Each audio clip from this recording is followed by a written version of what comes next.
Assalamualaikum warahmatullahi wabarakatuh.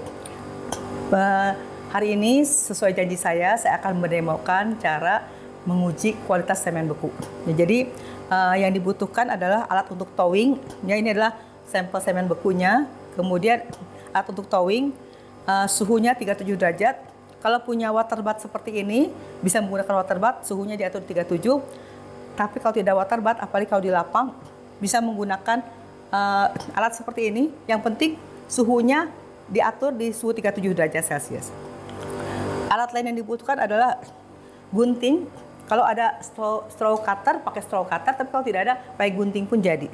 Kemudian pinset dan tisu.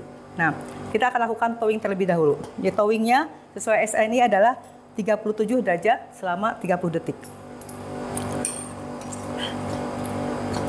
Nah, kita towing satu buah straw dulu. Kita masukkan ke sini.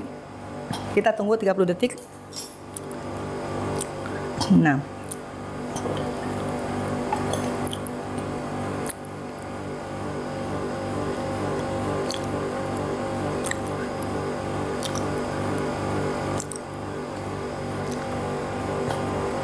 Ya, setelah 30 detik kita angkat.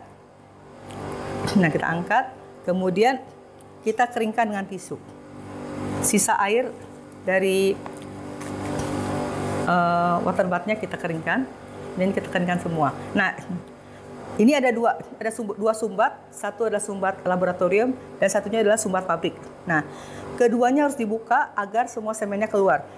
Jangan memeriksa semen beku sedikit-sedikit dipencet, tidak boleh, tapi harus dikeluarkan semua. Jadi kita masukkan ke mikrotube seperti ini. Kita gunting dulu satu bagian, kemudian kita masukkan, kita gunting lagi di atasnya. Nah, kemudian kita akan lihat bahwa semua semen beku terkumpul di sini. Nah, selama pengamatan, semen beku ini tidak boleh digeletakkan, tapi disimpan di suhu 37. Kalau memiliki alat khusus untuk menyimpan suhu 37 seperti inkubator CO2, kalau tidak ada bisa dimodifikasi seperti ini. Jadi ini alat ini menggunakan heating table manual yang kita buat sendiri. Kemudian suhunya kita atur supaya dia di suhu 37 derajat Celcius. Nah, demikian untuk towing. Selanjutnya kita akan evaluasi semennya. Untuk evaluasi semen, seperti saya telah sampaikan bahwa semen itu bergerak optimal di suhu 37. Jadi memang sebaiknya menggunakan alat seperti ini. Jadi ada mikroskop, di-connect dengan heating table, suhu di sini dan suhu di sini harus sama. Kemudian menggunakan kalau bisa ada monitor agar bisa dilihat oleh dua orang. Kalau di lapang, kita tidak memiliki alat seperti itu. Nah, digunakan mikroskop seperti ini pun juga bisa. Ini hanya mikroskop biasa ya, ini CH20 atau pakai CX23 juga bisa, sembarang mikroskop. Nah, nanti semennya tetap disimpan selama kita pengamatan, kita simpan di suhu 37 ini supaya dia tidak turun naik. Kemudian kadang-kadang pada saat kita evaluasi tidak langsung bisa hasilnya bagus atau hasilnya meyakinkan, sehingga kita harus ulang. Kita melakukan pengujian pada sampel yang sama 2-3 kali. Dan kalau masih kita ragu-ragu, kita bisa melakukan towing yang baru, karena biasanya sampel yang dikirim ke lab uji itu tidak satu sampel, biasanya ada cadangannya. Baik, selanjutnya kita akan melihat motilitas. Jadi kita sudah punya sampel semen yang sudah kita towing. Ini sampelnya, kita ambil ya dari sini. Kita ambil sampelnya, kemudian kita teteskan di atas objek gelas. Objek gelasnya kita hangatkan dulu, ya. Kita simpan di sini, ya. Kemudian kita tutup dengan cover gelas. Nah, tetesannya jangan terlalu tebal supaya nanti spermanya tidak terlalu banyak. Kemudian kita lihat di bawah mikroskop. Baik, kita akan lihat sekarang di bawah mikroskop. Tadi seperti saya sampaikan, melihatnya tidak boleh satu kali dilihat. Kemudian kita pindahkan objeknya, kita pindahkan lagi. Minimal kita periksa dari beberapa lapang pandang. Nah, nanti kalau misalnya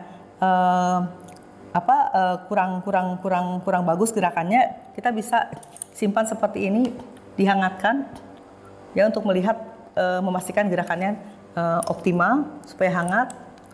Kemudian kita bisa lihat kembali. Nah, nanti saya akan tunjukkan perbedaan antara yang bergerak optimal dan yang tidak optimal. Sambil melihat motilitas, kita juga bisa melihat kecepatan sel bergerak maju ke depan. Itu yang disebut dengan skor individu atau velocity. Jadi dia harus bergeraknya adalah sedang ya sampai cepat. Nah kalau di SNI-nya diketemukan di dokumen 2005. Jadi nanti bisa dilihat di dokumen sana bahwa dia ada nilainya ada 0, 1, 2, 3, 4. Nah 2 sampai 3 itulah persyaratan di SNI. Jadi bergeraknya harus sedang sampai cepat. Ya, ini adalah motilitas spermatozoa, namun menggunakan pengecer skim sehingga agak kurang jelas karena banyaknya butiran lemak. Ini kira-kira motilitas sekitar 35-40%. Kalau menggunakan pengencer lain yang lebih ringan, misalnya Andromed atau TRIS, biasanya akan lebih bagus, ini kira-kira 55%. Ini adalah contoh kecepatan sel bergerak. Ini kecepatannya adalah 2, dia termasuk yang agak lambat ya, dan ini adalah yang cepat. Bisa dibedakan, ini adalah yang kecepatannya adalah 4 nilainya, dan biasanya pada semen segar. Oke, setelah melihat motilitas, dan juga melihat kecepatan sel bergerak, yang terakhir adalah kita melihat konsentrasi. Konsentrasi seperti pada saat saya menerangkan mengenai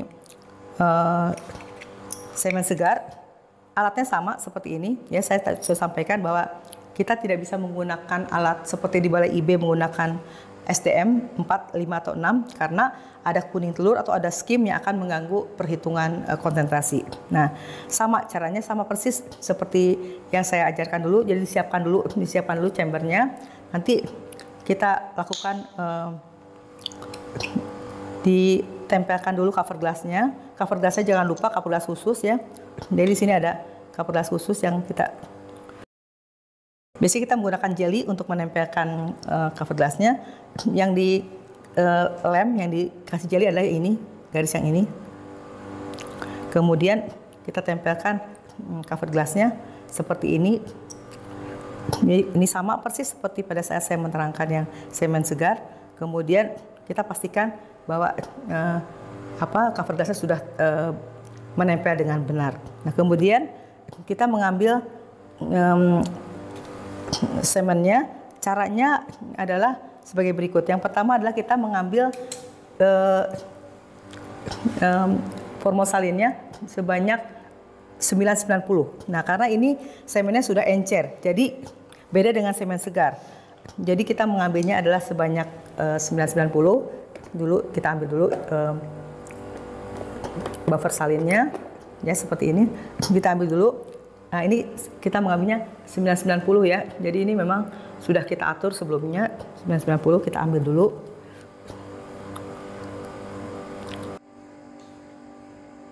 Ini kita ambil, kemudian kita masukkan ke dalam tabung ini.